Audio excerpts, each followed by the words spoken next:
Let me tell you of the days of high adventure.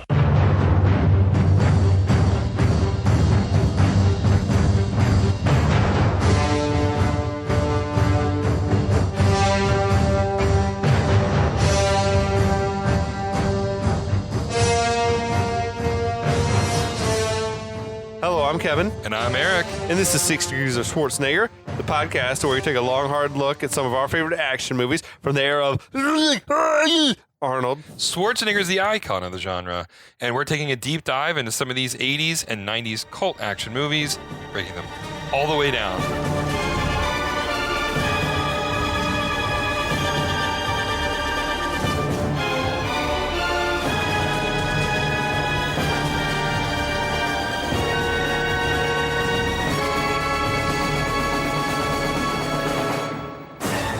Hey, we're back. Hell yeah, we are. The bourbon's flowing. Woo! Sam is here with us. What's up, Sam? Just having another awesome sip. What do you Love it. He's chasing the ammunition, the one I started last time. What do you think of it? I mean, I was thinking about it at least half of episode 3, and now it's reality. It's It's not bad for the price I got it for. oh man. Solid. It gets the job done. I feel like you want a sip of this when you're up in the mountain in the cold, being chased by. Yeah, criminals. it's fuck aged yeah. in the red wine barrels. It's gonna give you a little extra warmth. It's like a hug. It was like those mountain dogs with the barrels on their Oh, yeah, the collars. Saint Like that's what, Bernards. the St. Bernards. That's what I want to be drinking Yes. from that. Hell yeah. We're back here to talk a little bit more about Cliffhanger. It's Oh, the yeah. penultimate episode. We're not done yet. We got so much cliffhanging left to do. Eric, where do you put this movie in your Stallone hierarchy? Oh, this is definitely in the top half, maybe even Yeah. the top 5. yeah. I watched this so many times as a kid. This movie, I remember I was talking to Sam about this right before we started filming. Some of the movies that we do here on the show, I've seen everything that we've done, but some of them are so old. There's whole swaths of them that I don't remember. But when I started researching this one, I remembered every single scene. I remembered lines. I mean, it's like there's nothing in my memory that was rusty about this one. It's super memorable. Yeah. So definitely, I'd say it's definitely my top 5. Sam, you yeah, agree? top 5 for sure. Top 5 Yeah. Stallone. 100%. I have to say, no particular order. Rambo 2 for whatever reason. I always Yeah, like that okay. one. Rambo 2's great. Cliffhanger, Demolition Man, Yep. Copland, Yep. Ooh. and a random one is the one in the late 90s, early 2000s where he kind of goes up to Seattle with Mickey Rourke. I don't know this one. Yeah, this one's not familiar to it's, me. Wow. Get Carter. Get Carter. Okay. It's a very underrated Stallone movie, but Yeah. I okay. enjoy it. Yeah, that's So right. no First Blood, no Rockies. No. on Like your- obviously those are classics. Like I'm Yeah, saying, my right. personal one's like I Yeah. think First Blood's by far the best of the Rambos as far as a real movie, and I've seen it Yeah. a million times as well. But like, there's something about Rambo 2 as a kid, like the helicopter chases, and all, Agreed. or the helicopter chasing the him. arrow, the exploding arrows. Yeah, like as a kid, But Yeah. First Blood, when you grow up, is like This is actually a film. This is a good movie. Right. First Blood. Yeah. Why are you pushing me? Yeah. Yeah, why Why are you pushing me? I mean, it's a real movie about Vietnam vets, right? So, but Yeah. obviously the Rockies and First Blood are a different level of. So Stallone, my Stallone, this is one of them. I think outside of like the Rocky franchises and Rambo franchises, this is probably like his best movie. Yeah. I mean, or not gonna maybe argue with that. Copland, but I don't even think we were talking about this. I don't necessarily think of Copland as like a Stallone quote movie. unquote Yeah. Stallone movie. Because everybody's in it. It's Yeah. it's an ensemble piece. yeah, absolutely. Like I think Creed is better than this, but I don't know that that's a Stallone movie. He's like a supporting role. yeah, Michael B. And Jordan it's carries that in the whole Rocky flick. universe, Yeah. but God, that's a good movie. I'm gonna put this on here, and maybe it's a little controversial. I loved the 4th Rambo movie. I thought it was very good. Yeah, Is that the one where he was with like Julie Benz or whatever? Like they were in Myanmar? Yeah, Burma? yeah. That one was so violent. And like the one, yeah, Holy I know, shit. I know. Like the one when he gets on the machine gun and It's just starts it's a great mowing. one. Yeah, I mean, I wish the squibs were real and not CG. But aside from that, I thought Rambo was defeated and broken the way he should have been. I thought the conflict was great. I loved how futile the whole thing was, which always seems like a Rambo thing to me. Like, why am I saving these idiots oh well, I guess I have to, right? Like, you know, and then there's just the violence was so aggressive, like making those dudes run through the minefield in the rice fields, like. I don't know. I mean, it's very gory too, which is super so gory. graphic. Yeah. As I've mentioned in the episodes before, I was born in Bulgaria and moved to the U.S. when I was 11. But did you know the Expendables franchise was all filmed in Bulgaria? Oh, I did not know that. Oh, okay. Those movies, the first one was okay. I didn't like. I mean, any they of all them. were like nostalgia sort of cash grabs. Yeah, they got even Harrison Ford in it, and Arnold, and all And that. Van Damme. And it's kind of crazy. Did Chuck Norris show up at some point? Yeah, Chuck Norris was in Dolph Lundgren. Dolph Lundgren. Yeah, it was everybody. I think Wesley Snipes was in there. Like, everybody popped in. But no, I think like outside of his main franchises, this might be his best movie. He ever did, especially like his best pure action for sure. Because like Tango and Cash and Cobra and all those are fun. Yeah, like whatever, but they're not like in no way are they good movies. No. We had this thing where like he would go and he'd make a Rambo or a Rocky and they'd be good and make a ton of money. Then he'd make like 2 or 3 flops. Yeah. And then he'd come back and do another Rambo or Rocky and it would be good and make a ton of money. And then he'd go and make a few more flops. But like this one was good. Demolition Man. Demolition's a classic. Very good. Yeah. And that was like his last hurrah, like as an action guy.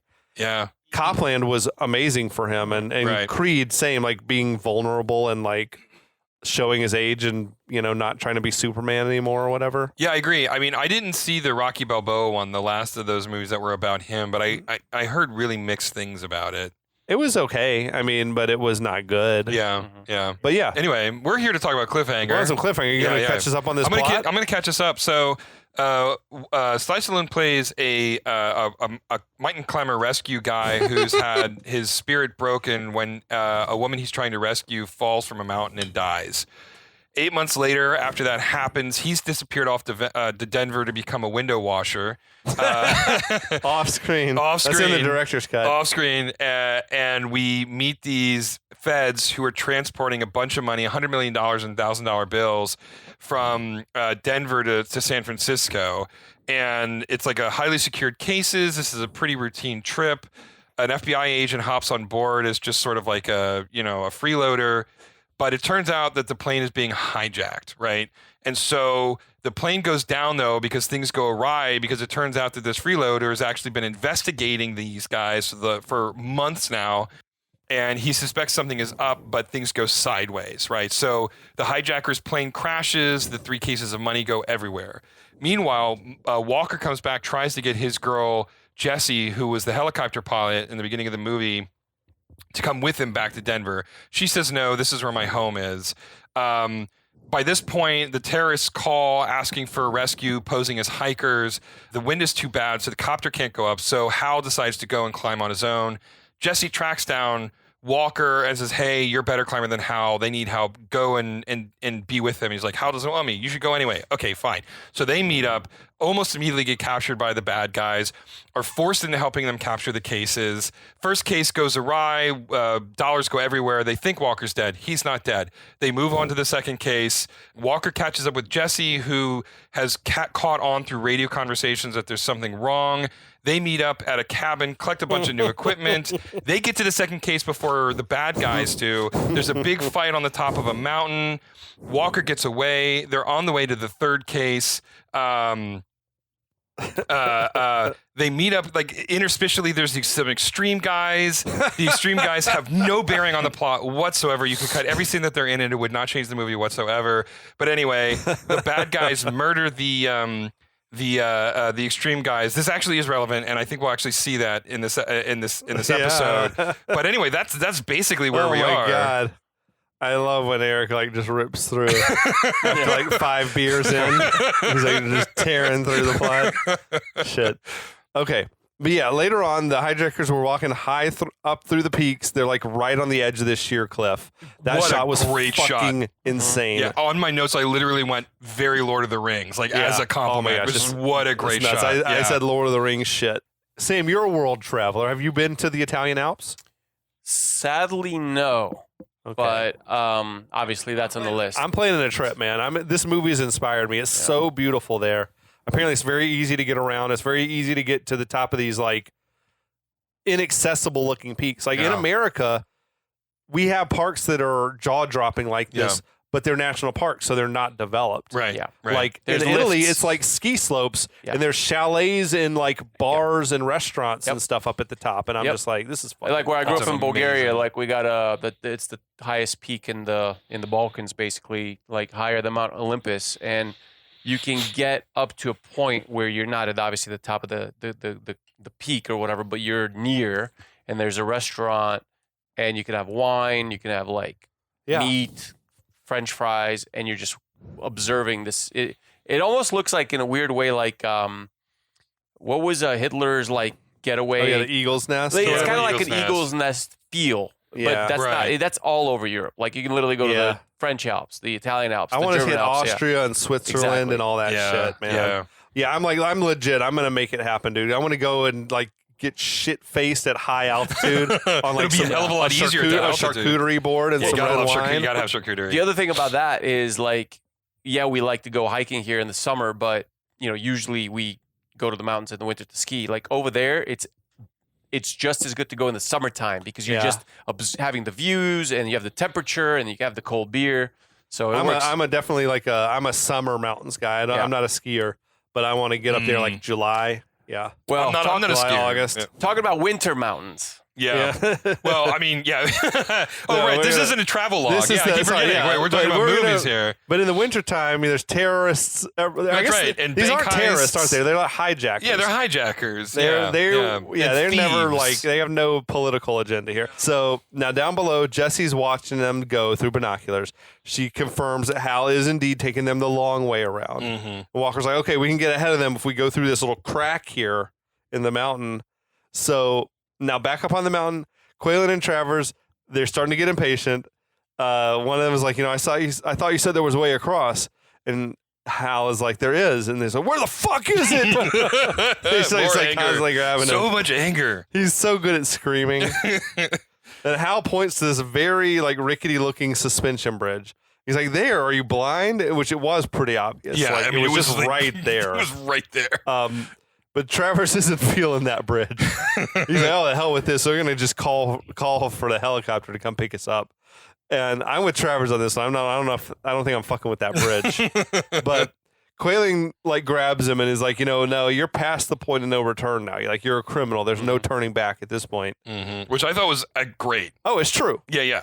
He's going to be in jail or on the run for the rest of his life. That's the point we're at. I mean, and given the number of people who are dead, including federal agents, it's a death sentence or you're on the run for the rest of your life. Straight up. So down in the cave, Walker and Jesse are preparing to climb up through like to the top of this crack. There's a lot of like water that's running down through. It was a pretty great like set that they built on a stage it was somewhere. really cool looking. Yeah. So Walker leads the way and he arrives at this chamber that's like full of guano. Mm-hmm. And he looks and sees that the chamber is just filled with bats. So Jesse pops up in that chamber and Walker tells her to keep still, but she starts to fucking freak out. And the bats get spooked and they all start flying and they swarm all around. Eventually they all fly out. They were telling some crazy stories on the commentary, man. They said they brought in like all these hundreds of bats from somewhere in Africa. Oh my God. That they had flown in, and the bat wrangler had assured them, repeatedly, like, yeah, the actors can be in there with the bats. Yeah. It's totally safe. And then when it came time to shoot, the bat wrangler's like, whoa. You can't put them in there with the bats. Oh my God. It's not safe. So they like had to build this little like plexiglass or glass like box to put the actors inside of so that the bats, like, because they're full of lice and diseases and whatever else. Disease-ridden rodents. Yeah. So they had to stop everything and build this box. They also said, though, that like they got all the bats. By the next morning, like 2/3 of the bats had died, like in the night or whatever. They weren't ready for this cold and altitude. God. So they called a taxidermy guy and had him like just stuff all the bats and hang all these dead bats from the ceiling on the set. Oh my God. That's what they said, man. And then that a lot of the flying bats were like super early, like CGI. Wow. Like when they had the bats swarming out or whatever. But like, yeah, they had a bunch of fake bats. They had a bunch of stuffed bats. Yeah. Like the cheapest, like quickest taxidermy guy they could find just They didn't have to look good. We just need some bat-shaped thing to hang from the ceiling or whatever. God, that's pretty crazy. We were watching this, doing the research, and at the end of the scene, my girlfriend's an epidemiologist for the CDC, right? And so the whole scene ends. There's a moment of silence, and just with no prompting, she goes, "Well, they're going to need a rabies shot after that." Yeah. The bats, man. Now, elsewhere, Frank, the helicopter pilot, older guy, he's flying around in the helicopter looking for any sign of Jesse or Hal. He's talking about how great the visibility is, which doesn't stay that way for like even 2 minutes. Mm-mm. But he's got some sort of like thermal imager thing that he says, like I can pick up on life forms or whatever.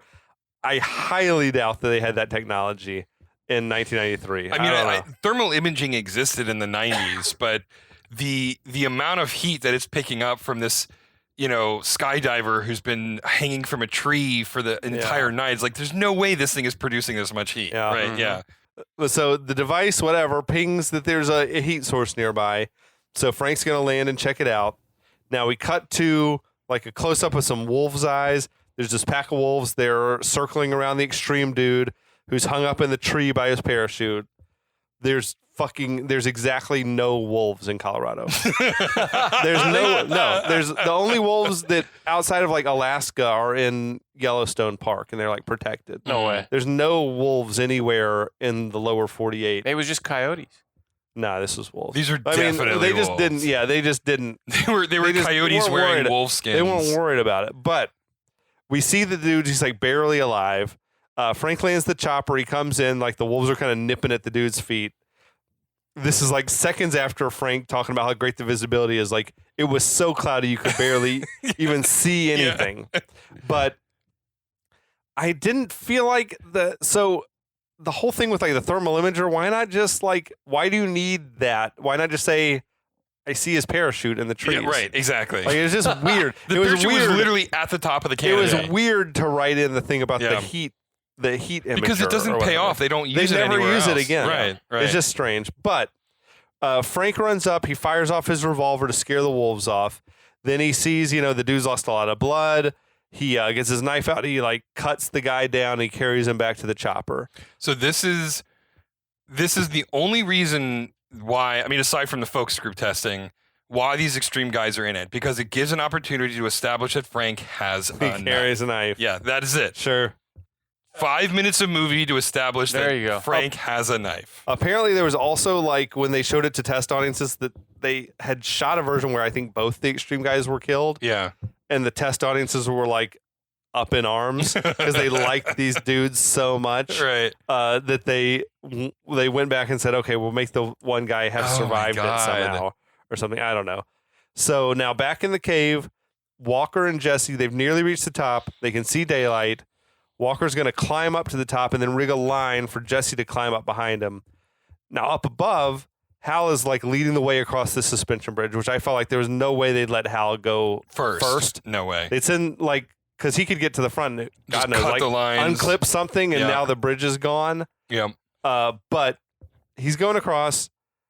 Quaylen like pulls Kinnett aside and tells him, this guy Walker must be following us, which also would indicate that he knows that he didn't go off the edge of that cliff earlier. No, I think we're all in agreement that they saw they could that see it. Walker it's just didn't like probably die. half a mile down. Right, and they're like, this is not worth chasing him. Yeah.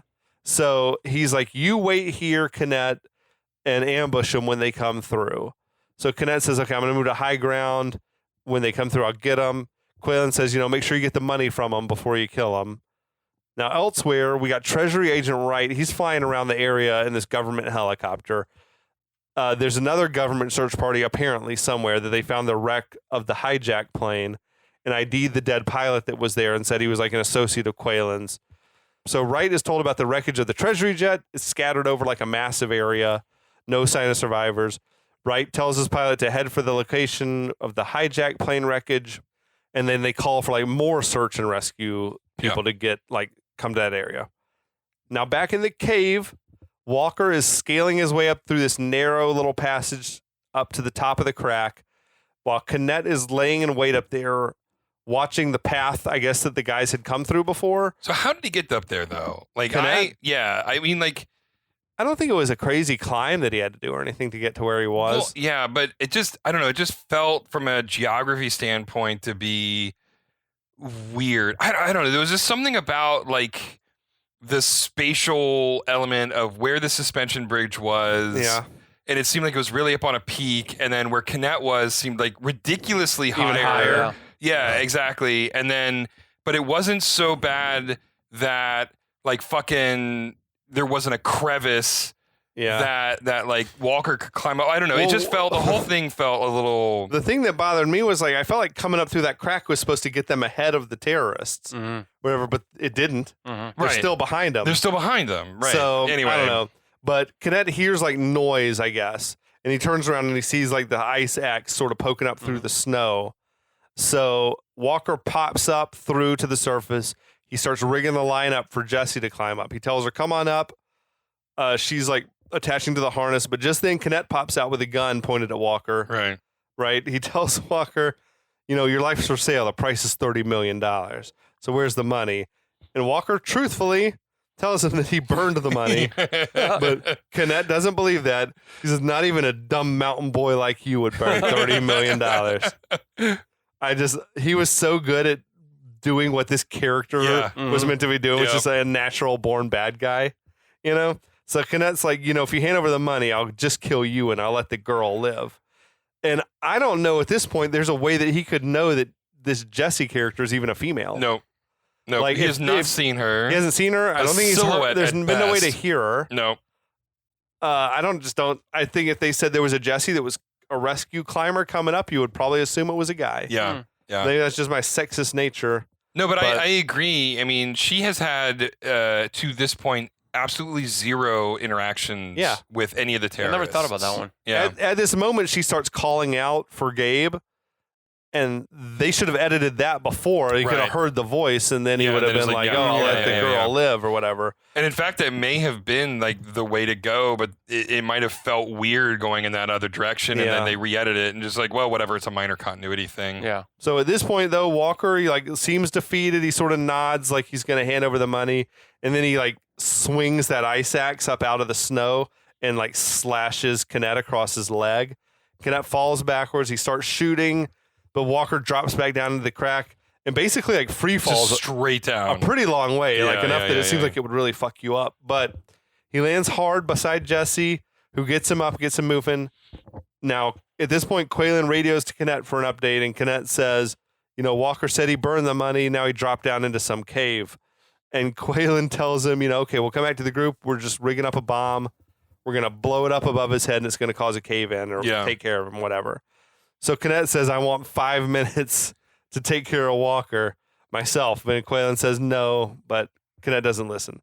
Now, Crystal then pulls a C4 out of her bag, and Delmar, kind of like racist again, is like, go on and kill that black bastard while you're at it or whatever. It's just bizarre, like hatred. Yeah. So I felt like, though, Delmar was like the prototype for the Sean Bean character in Ronin. Yeah. Remember, just like this sort of blowhard, like maybe a former British commando, but he seems pretty like incompetent. Yeah. Yeah. Or whatever. But so Canet, though, meanwhile, he's like manifested some rappelling harness and he's sliding down the rope. And I don't know where he would possibly have gotten a harness from. But he's doing the thing. So he pulls his machine gun out. He tells, we got Walker like calling out, if you want me, I'm here. Obvious trap. Right. So Canet, he's stalking through the caves. He eventually finds Walker, who's like, acts like he's surrendering. Obvious trap. Canet's like, you're making it too easy for me, Walker. Well, yeah. And then Jesse pops out and like kicks him in the face or whatever. But Canet quickly recovers and like smacks the shit out of her, slams her into the wall. Walker jumps on Canet, but Canet starts beating the hell out of him with like some like indistinctive martial arts. I swear to God, at one point he does the Kirk karate chop to the neck. Like I swear to God, I feel like I saw that. It was kind of strange. He was doing a lot of like Bruce Lee like noises, like loud sort of so Jesse though picks up the pistol, aims it at Canet, pulls the trigger, and click, And Kenneth very memorably is like, no bullets, bitch. But here's the thing, like, so he knew that there weren't He knew any there was no rounds. bullets. So why is he doing the whole thing, like in the cave, like pointing the gun first and looking around? Like, who is he doing this act Was he for? bluffing? Was yeah, it I don't like- know what this. It was just like a weird. It doesn't need to make sense. It doesn't yeah, need to. yeah. But so Kenneth continues to like beat the shit out of Walker. He's like, I'm gonna ask you just 3 times. Where's the money? Why not once? Why 3 times? Like, are you not in a hurry? Crazy shit. But he's like, where's the money? And Walker is like, sissy, you hit like a sissy. And Kenneth's like, wrong answer, motherfucker, and starts beating him up some more. Now he pulls a knife out and he asks him, where's the money? And Walker says he burned it. He's like, wrong answer, and sort of slashes him in the face. Although we never really see a wound, No. much of a wound on his face the rest of the way. But then he's like, time to kill a mountain man. I swear to God, if I you love were the playing threats. if you were playing his drinking Yeah. game, you are done at this point. Yeah. The number of his 100%. lines. Time to kill a mountain man. Oh my God. So Yeah. he stalks closer to Walker, and then he gives his best line of the movie. He walks up and he says, it amazes me in this day and age when a man will put money before the personal safety of himself and his bitch. I literally at this point wrote a note. So good. Who is this guy? And does he say anything normal ever? No. Kudos to Leon because he is going wild. No, it's With easy. his part. So he stalks a little bit closer, and he's like, at least you can go to your grave knowing that I'm going to treat the bitch right. It's just And he grabs Walker by his hair and sort of pulls his like head back. And like Kenneth is so fucking cocky in this moment, like the threatening, like the bad guys, they never like learn not to let hubris just get the better of them. No, Like, I know. So Walker like grabs Kenneth, I feel like by the dick, Yeah.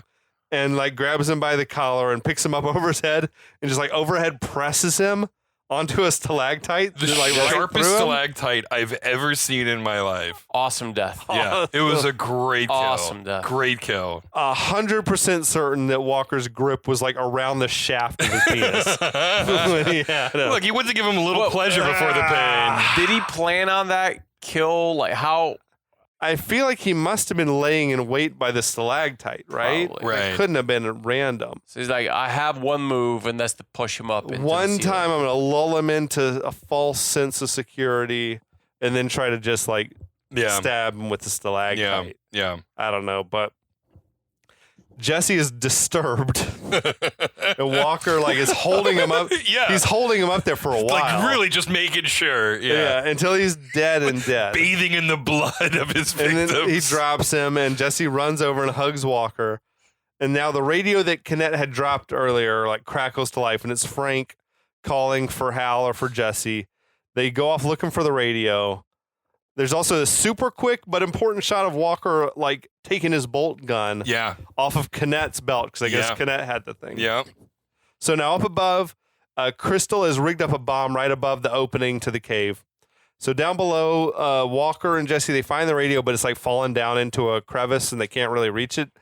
So Crystal sets this timer on the bomb for 5 minutes when it should have probably been 30 seconds. What? So yeah, I mean, this movie would have ended multiple times if they had set bombs for like 1 minute or Yeah. 5 seconds or yeah. And oddly, Quaylen is like, says to her, you're going to make someone a fine wife someday. And she says, you should see me bake a cake. Their relationship is weird because they are fucking, right? Yeah. Well, clearly, Like- clearly. Okay. But so they run back across the suspension bridge to where Delmar is holding Hal. And Quaylen says loudly for Hal to hear, okay, the bomb's going to go off right over his head. There's no reason to be saying this in front of Hal, but Hal grabs the radio from Quaylen's belt and makes a call and's like, the bomb's going to go off over your head in 5 minutes or whatever it is. Do you think Frank could hear that? I mean, it's an Are they open all on channel. the same They're all on the frequency? same frequency at this point, right? Yeah. I don't know, but Delmar catches up to Hal and he tackles him on the bridge, which seems super fucking dangerous. It made me nervous, like someone's gonna fall Yeah. off the bridge or whatever. But Walker is telling Jesse, like, all right, we'll grab the gear. Like, we got to get out of here. He says, the bomb's gonna cause a cave in. We got to get out of the cave. So Quaylen is standing around waiting for the bomb to blow up, and Trevor's like, what are we waiting for? Quaylen's like, I got to make sure that Walker gets killed. But I feel like Travers has a point. Like, I feel like the federal like goons are going to show up any minute. Yeah. Yeah. So Hal looks at Quaylen with pure hatred, and Quaylen's like, you want to kill me, don't you? Well, take a number and get in line. That's actually one of my favorite lines. Yeah. So Walker and Jesse have emerged from the cave. They're on this little tiny ledge on the side of a cliff. Another like pretty bad sort of soundstage setup. But they have that ancient rope that they got from the mining building. It's not long enough to reach down to where they need it to be, but Walker's like, we'll unravel the rope into two things and tie it together and it'll be twice as long. And she's like, this rope's 60 years old. Will it hold? And he says, don't think so. And she says, oh, bad answer. But it was all so quick. It was like a madcap comedy, like from the 30s or something. Yeah. The way they were just like, it was so rushed. But so they see Frank flying by in the helicopter and they're trying to wave for him, but they're too far away, so he can't see him. Now they tie the rope. They start rappelling down. Kudos to the stunt people because they were like two people like rappelling down. It was a wild like visual because they were thousands of feet up or whatever. But Quaylen and the baddies, they see the helicopter and they see like, oh, here's our ticket out of the mountains. Now down below, Jesse and Walker are doing this like sort of pendulum swinging thing that was like a fucking incredible stunt. Badass. The shout out I got to give to Stallone's climbing double was this guy named Wolfgang Gulick. It's like he's a German like famous rock climber guy. He actually died in a car crash like right after the movie was finished. Oh my god! There's like a tribute credit to him or whatever. Oh, is that who that was? Oh wow. Yeah. Okay. And then the other climber that they had involved was this guy named Ron Koch, K-A-U-K. Ron Koch. Yeah, Ron Koch. Ronnie Koch. So he doubled for everyone who wasn't Stallone. Okay. Like when they were doing the climbing scenes and stuff like that. So sometimes he was Hal, sometimes he was Jesse. Wigs. Like, yeah. Nice. Although you didn't need a wig for Jesse because she had a short like boy cut. Yeah, a little boy cut. As well. But they're swinging around on this thing. We see like the rope is fraying, where it's dragging on the rock or whatever. It's good suspense. So just as like Walker's able to reach the next ledge and grab on, the rope snaps, and suddenly he's like holding Jesse off the side of the mountain with one hand, like that woman in the opening scene. Throwing back. It's pretty good callback. Yeah, so there's just like seconds left before the bomb is going to blow up, and Walker's trying to pull her up, but she's able to get a foothold on the mountain and use her other hand and climb up, which I kind of like that the situation was different enough that you could explain why it had a different result. Like it's not just like he's suddenly stronger and he just like one arm curls her whole weight up or whatever. But the bomb goes off. There's like a big rock slide and rocks are all falling past them. But they tuck themselves into like a little hollow in the cliff as all the rocks come past. So elsewhere in the helicopter, Frank sees like this lone figure laid out in the snow with a red flare, like smoke flare going off. He circles and he comes in and lands. Now, hidden a short distance away, there's Travers and Quaylen, and they have Hal pinned down with a gun to his head. And Hal is just like trying to yell out to Frank, and he's like, Frank! And somehow, one of my early memories of like when I watched this with my middle school like guy friends, we would just be like, Frank! It's a classic scene. It's memorable, the way he's doing it or something. Yeah. But Frank grabs this little first aid box and he hops out of the helicopter. He's running over to try to help the motionless Crystal. He rolls her over and she snatches the pistol out of his holster and points it at him. And Frank is confused. He's like, I'm here to help you. And Delmar pops out and he's like, you are helping us or whatever, which there was really no place to hide. So I don't know where Delmar came from. But Travers and Quaylen, they release Hal, and Hal comes running up to try to help Frank out or whatever. And Quaylen's like, better hurry, Tucker. A friend in need. Whatever. He's taking pleasure in just killing innocent people. It's his thing. But so Frank sees Hal running towards him just as Delmar opens fire and just kills Frank, which is a very memorable, I feel like, death scene. It's all playing out in super slow-mo. And this was the bit where, on the technical commentary, the guys who had been, they had been Verhoeven's technical crew too on like RoboCop and Total Recall, and I think they'd worked on Die Hard 2. And they said that like this initial killing of Frank had like RoboCop levels of violence, like that he was just hit with like 100 squibs, like his front, his back, he's spinning around, and like, and the MPAA was like, this is way too much, Unnecessary. like, yeah, no. So they cut it way down. Now, after Frank is killed, Crystal is like pissed off for reasons that aren't entirely clear. Yeah, she was like, you fucking idiot, or I don't even remember what line she says. I don't know why. I don't know if she was mad because he fired so close to where she was. Right, yeah, it's got to be what it was. Or if they thought they might need him to fly the helicopter. No, because both she and Quaylen know how to fly the copter, which we learned seconds later. But I don't feel like Delmar would know that. But yeah. But could they really be sure they know how to fly it until they get on board? I don't know. I mean, maybe honestly, he kills a guy with what, like an Uzi? Yeah, which famously are not the most accurate weapons. And so the way I interpreted that is that like he was firing a weapon that's designed to spray bullets in as wide a direction as possible. Yeah, she was pissed off. She was pissed off that he could have killed her. Yeah, that's the way I took it at least. But so Hal arrives and he's cradling Frank as Frank is sort of slowly dying. It was a brutal murder. Yeah. And Frank is probably the most likable character in the whole movie. Oh yeah. I mean, I wanted to buy his banana eating monkey painting. He's like maybe we all like a man that age with that head of hair is something to be treasured. As someone who lost his hair in his 20s. I know, like man, maybe we all have a head of hair like that. But Hal sneaks that little knife out of Frank's belt and pockets it. So off screen, Jesse and Walker have somehow made it back to the top of the mountain. I mean, hey, how the fuck did they do that? We don't care They didn't anymore. have a rope or a cave to crawl through. Yeah, they're professionals. Come on. All right, sure. Come on. So they're at the suspension bridge. Walker is leading the way across, but he trips over this tripwire, which Rambo would have never fallen for. That, right? Rambo had the sixth sense when it came to tripwires. But this bomb that's on the far end of the bridge starts beeping. I don't know why Crystal didn't just set it to blow immediately. I have a note at this movie. This movie would have been over so much sooner if the terrorists just blew up bombs immediately. Yeah. That was wild. That it's like beep, beep, beep, beep, beep, beep, beep. Like, no, just blow up. Oh, we got just enough time to get to safety. Right? So Walker tells Jesse to run back. She makes it, and the bomb explodes right as like Walker's diving for the edge, and the bridge falls down, but Walker's like climbing back up. That was also a rad, like, widescreen shot where you could see the whole bridge and the dude like diving on the end and everything. Now, there was a bit that was in the original cut of this movie, and it was in that trailer that we talked about, the one that was all music, where he's like doing this the jump through the air, where originally he was meant to have, after the bridge collapsed, run and just jumped that entire distance. Holy shit. And that was in the original cut. Oh my and God. they said the audience was so like, I don't think so. Like that they were like, okay, that the audience was like, no, this is bullshit. Like that they were laughing out loud when he did it or whatever.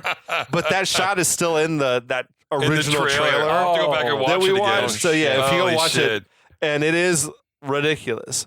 But so they lifted that long jump out and they use it later in the movie now. Yeah. But so apparently they just find some other way around. We don't know how. We don't know how. They just get to it the other doesn't matter. side. Yeah. But so as the bad guys are all piling into the helicopter, Travers is like, we can fly around and find the third case. Mm-hmm. But Crystal delivers the bad news that the helicopter's almost out of gas. We can't just fly around looking for the case. We've got just enough gas to get ourselves down out of these mountains, which is very convenient for the plot. But maybe it's believable, like, because they have to probably fly themselves like all the way out of the mountains as opposed to just back to the ranger base. Yeah. Or whatever, Well, I mean, so I did a helicopter ride in on Kauai when I was in Kauai. Okay. And they basically take you around the whole island. And Kauai is not a big island. And we were up in the air for an hour, and that was as long as they could go. So these things do not have a lot of gas. I mean, their range is really short. Mm-hmm. But so Hal like kind of laughs and tells Travers, once they get that money, you're as dead as I am. Yeah. And at that point, I'm not convinced that Hal would even like be agreeing to help them anymore. No, at this not point, after they killed Frank. I feel like he'd be like, you know what, fuck you guys, kill me. Yeah. Like I'm not gonna help He's you probably find the money. resigned to his fate a little bit. Yeah. But so Quaylen tells Travers, "You're not running things. You're not in charge. You know, give me that tracking device." And Travers slides it over, but once again, it's like password protected. And Quaylen's like, "What's the code?" And he's like, "I told you, Quaylen, 50,000 possible key code combinations." But there's also like he has a separate like time, blah blah blah blah. He said something about like 15-second. I don't know if that it's was 15-second intervals. I don't know if that meant you could only try one code per every 15 seconds. That makes sense. That makes sense. Or that something. Makes sense. I don't really know. But fucking Quaylen's furious. Yeah. You know. But he also already knew this. Yeah. So Travers pulls out a gun. He points it at Quaylen. And We don't know where he's got this. I don't know where that gun came from, but John Lithgow is just like chewing scenery because he's like, "Oh, look what Agent Travers found. I guess he is running things after all, isn't he?" He's like, so we'll use the chopper to find the money. What a good idea.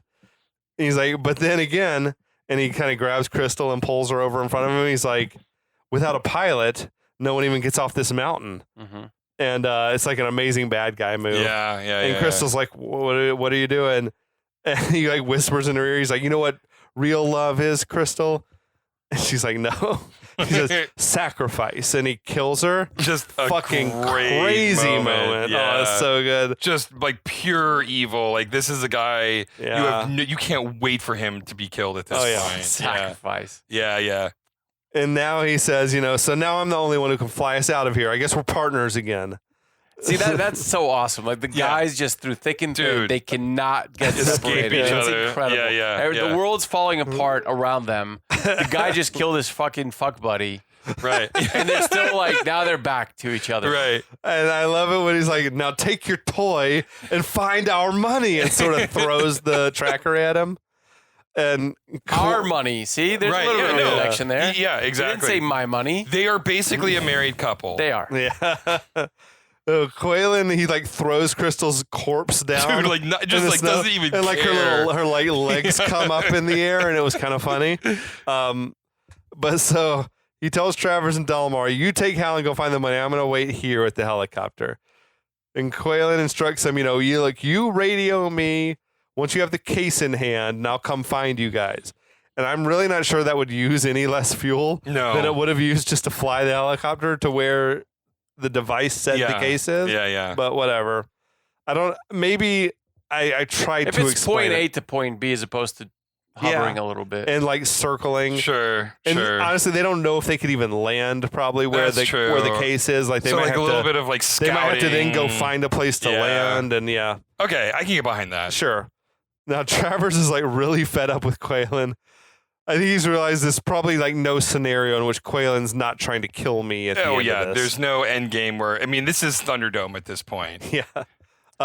But that's the end of our penultimate chapter. One last cliffhanger before we reach the end. One last cliffhanger before the end of Cliffhanger. Before the end of Cliffhanger. Oh my gosh. I love this movie. It's a fun movie, man. It's a wild. fun movie. The multiple bad guys, and a lot of them are a lot of fun. And then the dynamic between Hal and Walker is almost like the mirror of that. Like they start apart and they come closer, but in a good way as opposed through toxic reasons. And yeah, man. Has there been a better group of bad guys spending an entire week in a mountain? No, never. No, this is the best. In the mountains? Without a doubt. Absolutely. This is tops. Yeah, tops all the way. But if you want to hear how the movie ends, you're going to have to come back next week. One more round. Yeah, hear the exciting conclusion of our series on Cliffhanger. So until then, we'll be back.